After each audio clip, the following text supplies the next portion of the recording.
En este cuarto vídeo de la serie que estamos dedicando al estudio de la computación cuántica vamos a profundizar un poco en el manejo de los qubits. En concreto estudiaremos circuitos cuánticos de 2 qubits. Antes de ello, me parece interesante repasar brevemente lo aprendido en el vídeo anterior y a ello vamos a dedicar las primeras diapositivas. Después veremos el segundo de los llamados efectos cuánticos que sorprenden a los que solo ven el mundo clásico macroscópico.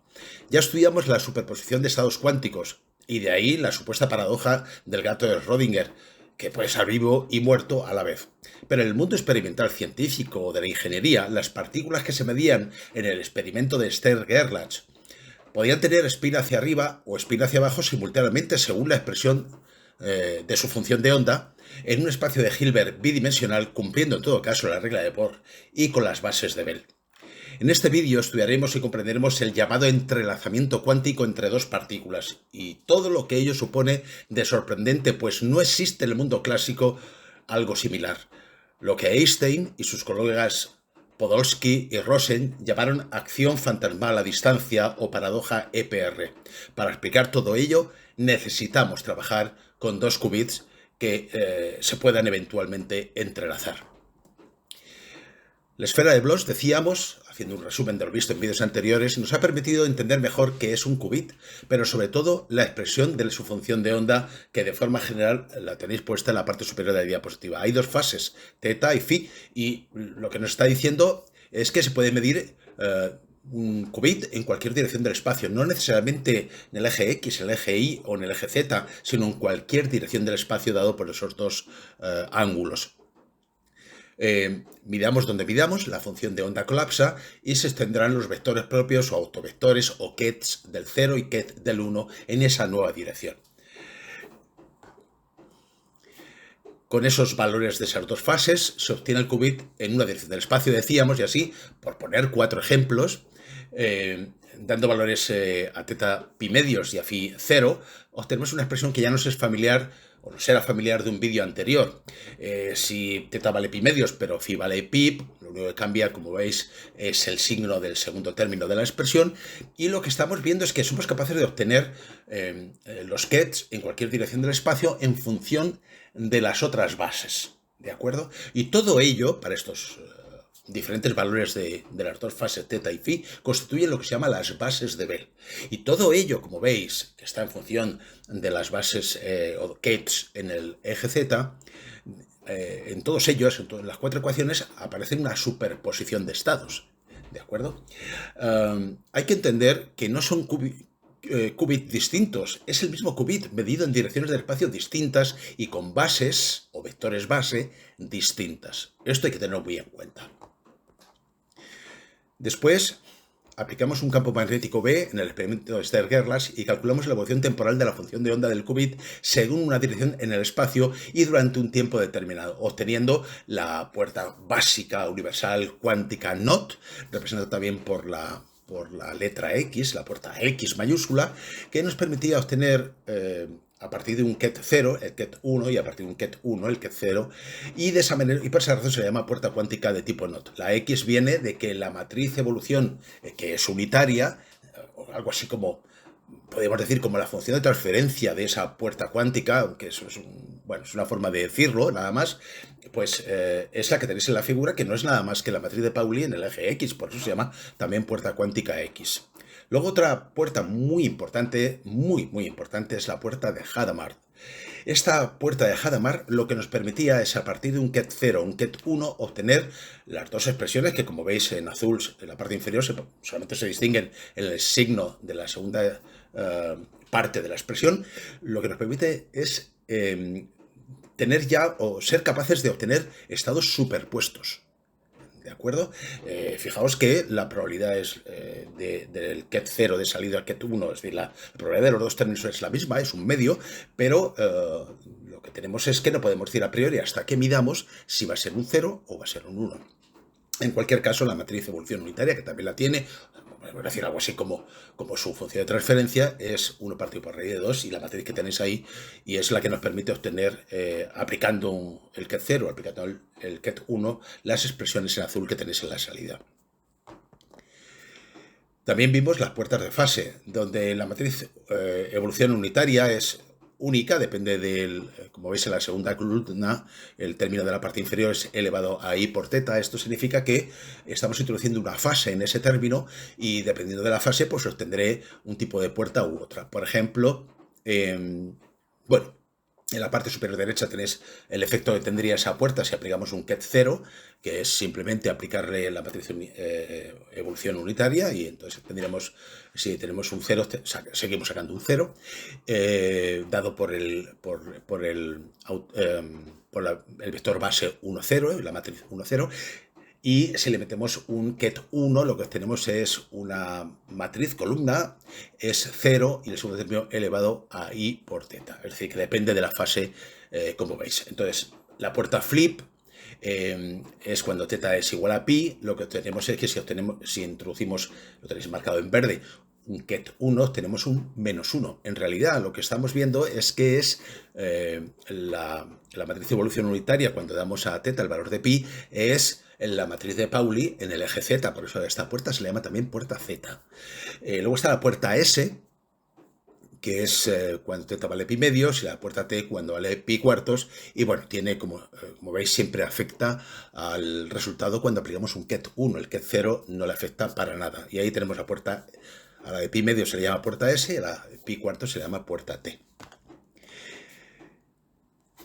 Bien, para manejar dos qubits recurrimos a su producto tensorial, producto de dos autoestados representados por su ket y su bra. Lo tenéis, fijaos, el producto tensorial de 2 ket 0, que lo tenéis en rojo, en la parte superior izquierda, es el producto tensorial entre el bra, que es la matriz fila 1, 0, por su ket, matriz columna 1, 0, por su propio ket, me refiero. Entonces, al hacer los productos de cada término de esa expresión, al aplicar el producto tensorial, que es multiplicar cada término de la matriz fila por todos los valores de la matriz columna, y así obtener lo que veis en la derecha, que es una matriz columna de 4 estados. No de 2, sino de 4, como veíamos en su momento. Esto es, de todas maneras, lo que sería obtendría dos qubits dado por el ket 0, 0. En verde tenéis el producto tensorial de 0,1 y obtendría el ket 0,1, haciendo el producto tensorial, el ket del 1 con el 0, es decir, hacer el producto tensorial de 1 con 0, obtendría la matriz columna 0, 0, 1, 0, que es los dos qubits 1, 0, el ket 1, 0, podemos decir, y en la última expresión para 1, 1. Un qubit de dimensión 2 en el espacio de Hilbert produce mediante el producto tensorial, decíamos, dos qubits con dimensión d igual a 4. ¿De acuerdo? Por tanto, decíamos, para ir resumiendo, que n qubits tienen una dimensión de 2 elevado a n. No es cierto que Albert Einstein no creyera en la mecánica cuántica, y entramos ya a explicar el fenómeno de entrelazamiento. A pesar de su famosa frase, Dios no juega los dados en el universo, simplemente afirmaba que le faltaba algo, que estaba incompleta en lo que respecta al funcionamiento del universo. Pero, ¿qué es lo que le preocupa a Einstein? Sobre todo, el llamado entrelazamiento cuántico. Es, junto con la superposición de estados cuánticos, que ya hemos visto en vídeos anteriores, la segunda característica más importante de las tres, más importante para la computación cuántica. El concepto de entrelazamiento surge en 1935 con la publicación de un artículo firmado por Albert Einstein, Boris Podolsky y Nathan Rosen, conocido por sus iniciales EPR y el nombre acción fantasmal a distancia. El EPR partió de lo que ocurría con una partícula en desintegración que produjera otras partículas. Para explicarlo mejor, nos aprovechamos del descubrimiento del bosón de Higgs en 2012, postulado por su autor muchos años antes, en 1965. Peter Higgs, por cierto, recibió el premio Nobel en 2013. Bien, al desintegrar un bosón de Higgs con spin 0, se obtiene un electrón y un positrón, que es su antipartícula. Como se explicó al estudiar las bases de Bell, estas partículas parten de un spin 1/2 cada una, tienen la misma probabilidad. Por otro lado, como el momento angular se conserva, sus spines son opuestos. Para conservar que el spin resultante del bosón de Higgs es 0, ambos tienen que ser opuestos para que se compense uno con otro, por decirlo en palabras más o menos llanas.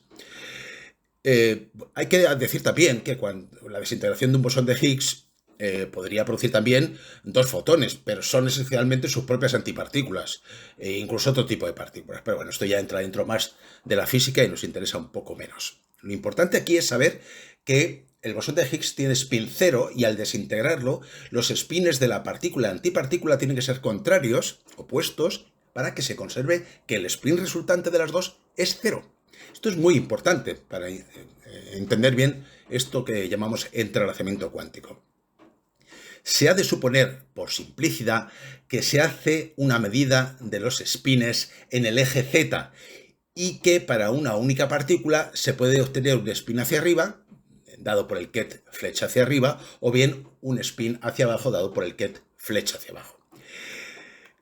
Se ha representado de esta manera, aunque podemos haber puesto ket más z y ket menos z, incluso ket 0 y ket 1. Bueno, pues cada uno, como lo he hecho en varios ejemplos anteriores, y cada uno que lo vea como le sea más fácil de asimilar. Para dos partículas se puede definir cuatro estados, donde la primera flecha representa el electrón y la segunda el positrón, vamos a decirlo así, su antipartícula. Por tanto, el ket de la función de onda puede ser los dos spins hacia arriba, el electrón hacia arriba con spin hacia arriba y el positrón hacia abajo, es el segundo caso. El tercer caso al contrario y el último caso que son los dos spins hacia abajo. Los dos del medio, el primero y el último es simplemente desintegrando un bosón de Higgs no se pueden dar, no puedes tener los dos spins hacia la misma dirección porque no cumpliría con el requisito de la conservación del momento. Garantizan que se podrá encontrar un electrón, los dos del medio, que están marcados con una flecha, con una llave en rojo, que se puede encontrar un electrón con spin hacia arriba y un positrón con spin hacia abajo o viceversa, medidos a lo largo del eje Z y con momento angular resultante cero, como decíamos. Pero aquí no hay entrelazamiento. ¿Y por qué no hay entrelazamiento? Porque los cuatro estados, hasta el primero y el último, son separables o factorizables, es decir, los puedo expresar como productos tensoriales del spin hacia arriba por un lado y el spin hacia abajo por otro. Eso que tenéis en la última ecuación. Si se prefiere o uno se siente más cómodo, se pueden poner valores numéricos. Al spin hacia arriba y abajo 0,1 y al otro 1,0. Como ya se ha comentado en una diapositiva anterior. Si se quiere ver con mayor claridad. Pues seguimos un espacio de Hilbert de dos dimensiones, spin hacia arriba y spin hacia abajo. Sin embargo, según las bases de Bell, se puede definir un estado que garantiza el momento angular igual a cero, que es el que tenéis en la ecuación de la diapositiva, en la parte superior izquierda. Fijaos, esa expresión que tenéis ahí no es una expresión cualquiera, nos está garantizando que sea cual sea el ket de la función de onda resultante de esas dos partículas y antipartículas, lo que tenemos es un spin, un momento angular, igual a cero. La probabilidad de medir un electrón con spin hacia arriba y el positrón spin hacia abajo es un medio, lo dice la expresión, la regla de Bohr, por cierto, y al contrario también es un medio. Además, esta expresión no es separable o factorizable. Hay una correlación total, se dice en matemáticas, o perfecta, en física más bien, entre ambas partículas. Este es el tipo de estado que se define como entrelazamiento, en el que se encuentran los spins cuando se emiten dichas partículas en la desintegración.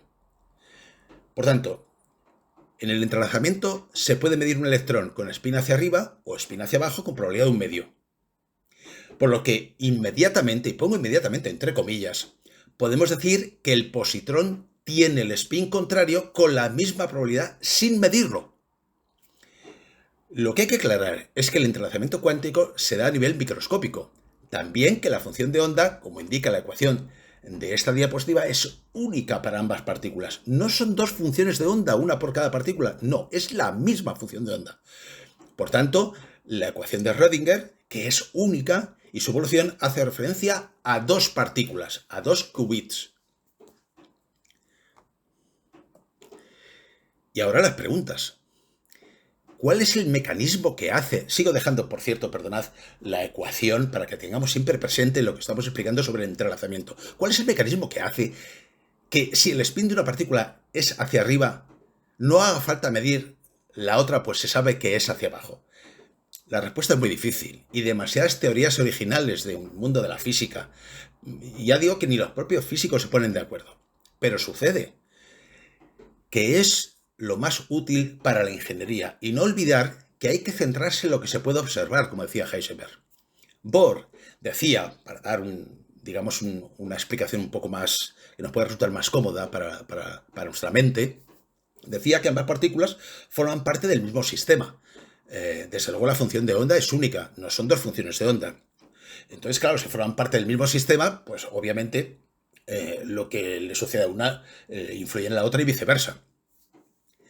Pero bueno, esto es hablar un poco de andar por casa, en fin, intentar dar una explicación de andar por casa. Ni siquiera se podría explicar con la teoría de campos clásicos. Los que seáis ingenieros, hayáis estudiado teoría de campos, me da igual eléctrico, magnéticos, es igual, de gravitatorios, del tipo que sea, a lo mejor nos es un poco más cómodo asimilar esta idea, pero nos acercamos más a la explicación con campos cuánticos. Y aún así, no es eso, es simplemente que están entrelazadas. Einstein, con sus colegas en el famoso EPR, afirmaba que debía haber un elemento de realidad y que debería haber estado ahí todo el tiempo, pero esto se opone al principio de incertidumbre. Por ello, EPR, como ya hemos comentado, afirmaba que la mecánica cuántica estaba incompleta. Algunos físicos modernos oponen a esto que simplemente hay que aceptar que hay algún tipo de influencia entre las partículas entrelazadas. No es objeto de esta presentación explicar los campos cuánticos, pero si volvemos a la mecánica matricial de Heisenberg y todo lo que comentamos con el desarrollo en serie de Fourier e imaginar armónicos radiados y correlacionados en ambas partículas en el espacio, a lo mejor algún tipo de ingeniero, de estudiante de campos y ondas y tal, podría tranquilizar un poco su cerebro, pero no es lo mismo, ¿eh? No es lo mismo. En mecánica clásica, un campo proporciona un valor concreto en cada punto del espacio. Algo parecido a lo que ocurre en mecánica cuántica para una única partícula. En mecánica cuántica, un campo cuántico de dos partículas entrelazadas, entrelazadas a cada dos puntos del espacio se le asigna un único valor. Fijaos bien en esto, dos partículas entrelazadas en dos puntos del espacio se le asigna un único valor, a tres partículas un único valor en tres puntos del espacio, o algo así. No hay que preocuparse mucho de esto y hemos de aferrarnos a que la función de onda representa inequívocamente la realidad.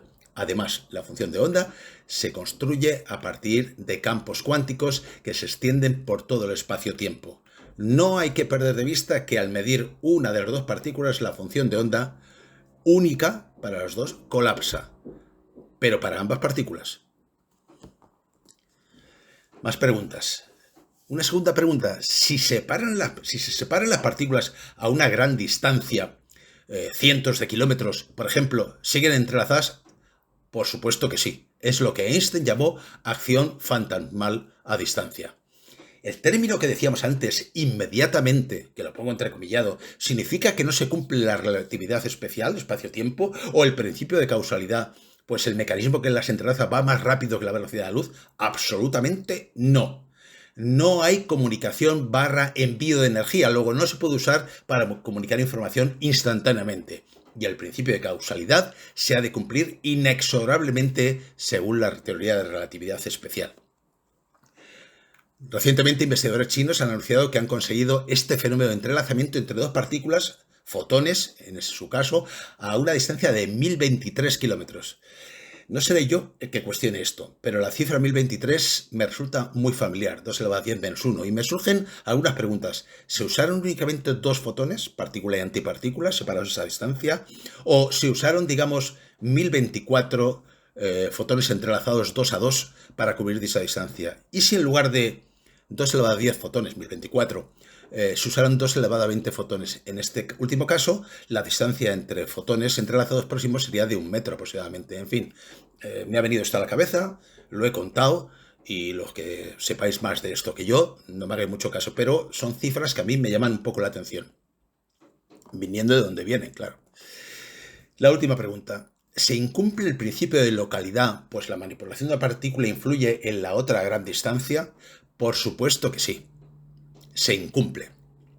Se ha de tener en cuenta que los valores no están prefijados, es decir, solo cuando se mide el spin de una de las partículas se puede conocer. La función de onda, que es única, insisto en esto, es muy importante, aunque haya dos partículas, para ambas partículas colapsa. De todas formas, con lo estudiado hasta aquí, comenzamos a vislumbrar una serie de aplicaciones que parecen de ciencia ficción, pero no lo son. Aún quedan por explicar un par de efectos derivados de todo lo anterior, el teorema de no clonación y la teleportación cuántica. Ambos conceptos nos llevan a varias posibilidades extraordinarias que en computación clásica es imposible. La computación cuántica, la criptografía cuántica y la teoría de la información cuántica. Bien, pues vamos con ello. Vamos a poner un ejemplo. Se parten de dos sistemas cuánticos, para explicar un poco con un cierto detalle esto del entrelazamiento, dos sistemas cuánticos A y B, en un espacio de Hilbert idéntico de dos dimensiones. En A hay un estado cuántico o qubit del que se desconoce cómo es la combinación lineal de su función de onda. Simplemente está dado por alfa por el ket 0 más beta por el ket 1. Este qubit de A se quiere copiar en otro estado que está vacío, en B, que se va a representar con un ket 0 para indicar que es un ket vacío en B.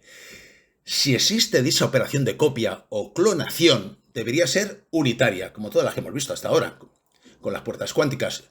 Entonces, esta operación unitaria se puede aplicar al ket de la función del primer qubit y el qubit vacío, como veis en el centro de la diapositiva, y obtendríamos pues dos qubits formados por la misma función de onda, que es la función psi sub a.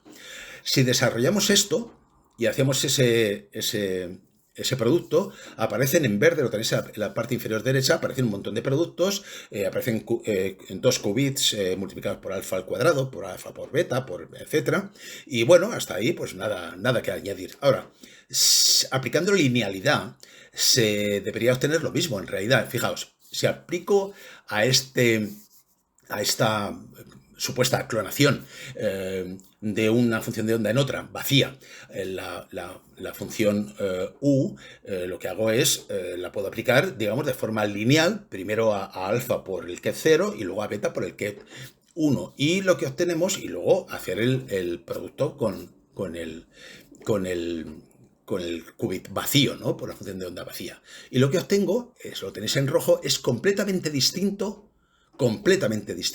a lo que hemos obtenido en el caso anterior, aplicando otra de las propiedades de la función de la operación unitaria, de la matriz unitaria. Se puede apreciar que los resultados no son iguales, luego no es posible la clonación de todos los estados. Conclusiones del teorema de no clonación. Primero, en computación clásica se pueden copiar todos los estados, 0, 1, en la electrónica digital, sin ningún problema. En computación cuántica hay estados que no existen en el mundo clásico y que son superposición lineal de otros estados. No se pueden clonar estados que sean superposición lineal de otros. El resto sí, pero los que son superposición lineal, no. Pero si se cambia de base, a lo mejor sí sería posible clonarlos, pero hay que cambiar de base.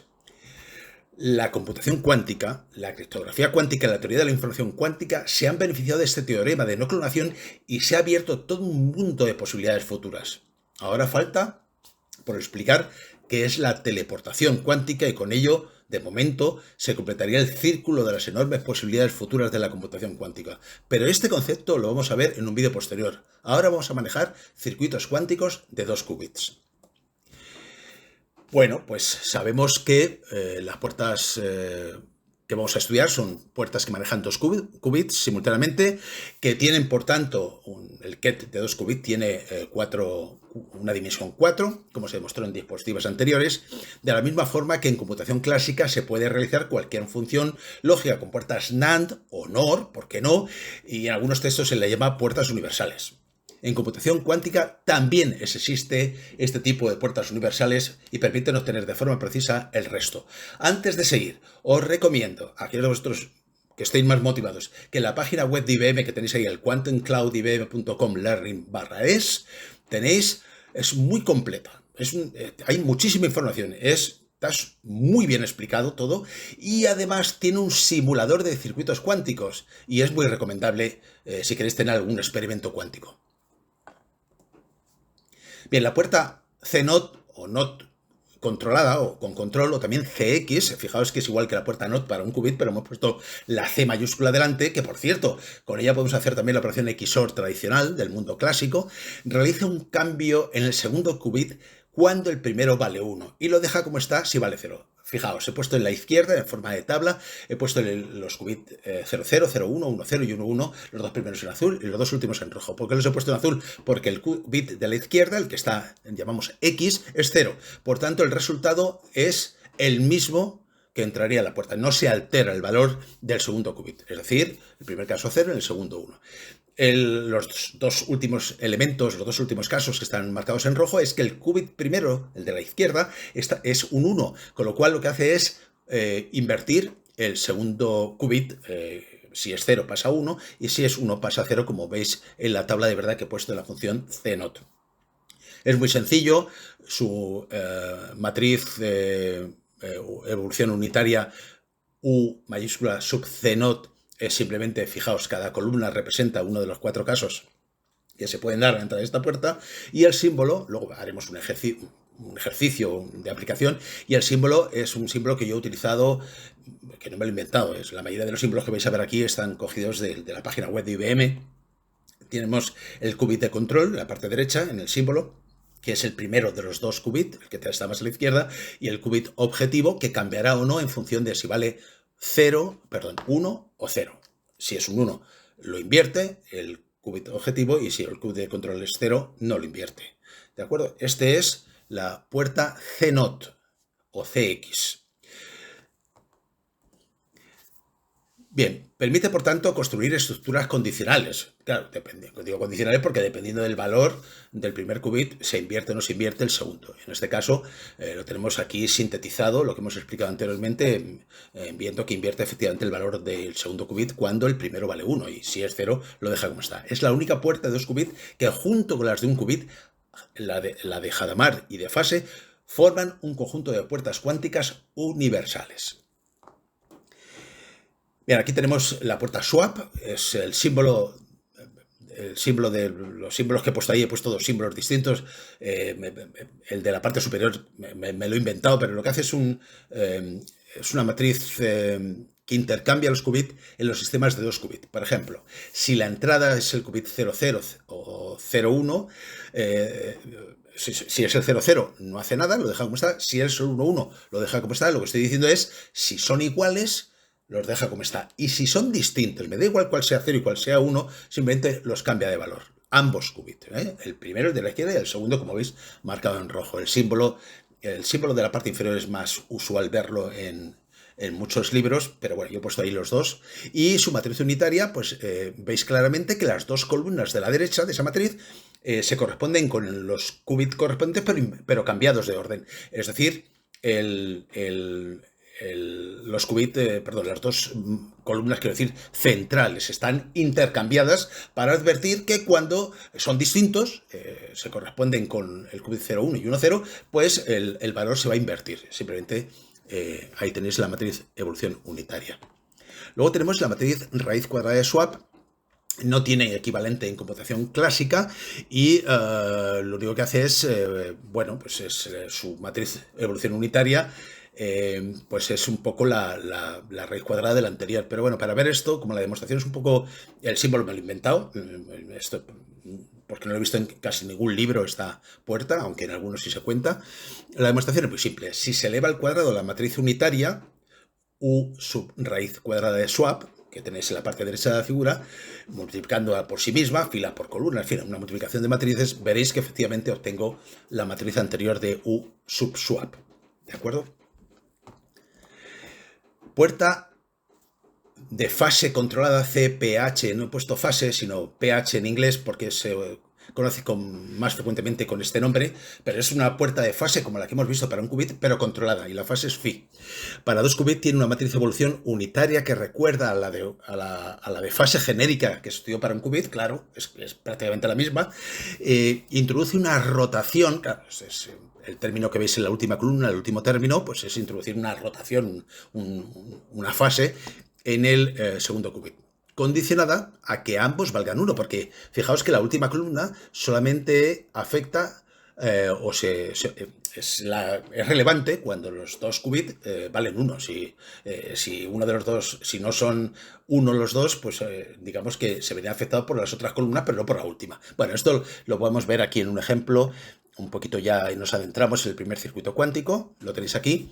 Esto sería, vamos a aplicar, hacer un circuito cuántico que sea dos puertas de Hadamard en el segundo qubit, y se puede convertir una CPH en una CNOT siempre que la fase sea pi. Fijaos que entonces la matriz evolución unitaria, el último término de la última columna es elevado a i por pi. ¿De acuerdo? Hemos particularizado la fase para pi. En ese caso, fijaos, si introduzco, he puesto un ejemplo, solamente es un ejemplo, he puesto los dos qubits que entran son el ket 1,1, voy a mandar el ket de la izquierda por la parte de arriba, que es el ket de control, y el ket de la derecha por la parte inferior, que es el que voy a operar. El ket de la parte de la derecha, el que va por la rama inferior, es un 1, por tanto, al aplicar la función, la puerta de Hadamard, lo que se obtiene es lo que tenéis en azul, el primer término que veis con la flechita en azul, y aparece ahí.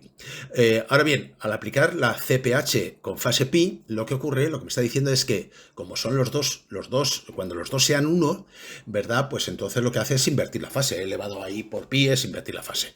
Por tanto, fijaos, de los dos términos que hemos obtenido con la primera puerta de Hadamard, el único que se ve afectado es el segundo, que es el que vale 1. Y por esa razón, marcado en rojo, aparece que ha cambiado la fase, pero nada más. Después aplicamos a esos dos términos, ojo, que es una función de onda única, ¿eh? Esto es muy importante, le aplico de nuevo una puerta de Hadamard. Y la puerta de Hadamard, bueno, lo que hace es, en el caso de que sea un 0, que en este caso, igual que antes, está multiplicado por un partido por raíz de 2, pues aparece el término en azul de salida que tenéis ahí, y en el caso del 1, que está multiplicado también por 1 partido por raíz de 2, lo tenéis en rojo en la parte inferior derecha de la diapositiva, pero si hacemos operaciones con las matrices ahí, lo que observamos es que eso es el ket 0. Y por tanto, hemos convertido o hemos diseñado una puerta CNOT con una matriz unitaria, evolución unitaria U sub CNOT, a partir de dos puertas de Hadamard y una puerta CPH o de fase. Terminamos este vídeo echando un vistazo al circuito cuántico para la creación de estados de Bell o bases de Bell para dos qubits, es decir, para los dos qubits A y B, con una puerta de Hadamard y una puerta CNOT. La puerta de Hadamard se aplica, es una puerta para un solo qubit, se aplica al qubit A, de los dos que componen los dos qubits que estamos manejando. Y el qubit B va a ser, se va a invertir o no dependiendo del resultado de esa puerta de Hadamard. Bien, aquí tenemos los cuatro casos posibles, que los dos qubits A y B valgan 0,0, 0,1, 1,0 o 1,1. Bien, lo dejo para vuestro uso y disfrute, por no alargarme mucho. Es muy sencillo, hay que tener cuidado. Solamente entender bien que la puerta de Hadamard se aplica solo al qubit A.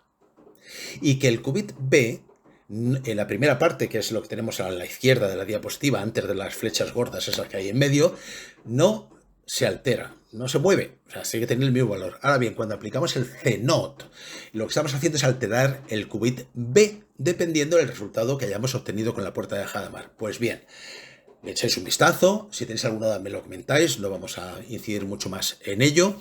Es un circuito cuántico muy interesante y en rojo y en verde he marcado los dos casos más interesantes para dos qubits, y es el entrelazamiento cuántico que hay entre los qubits A y B.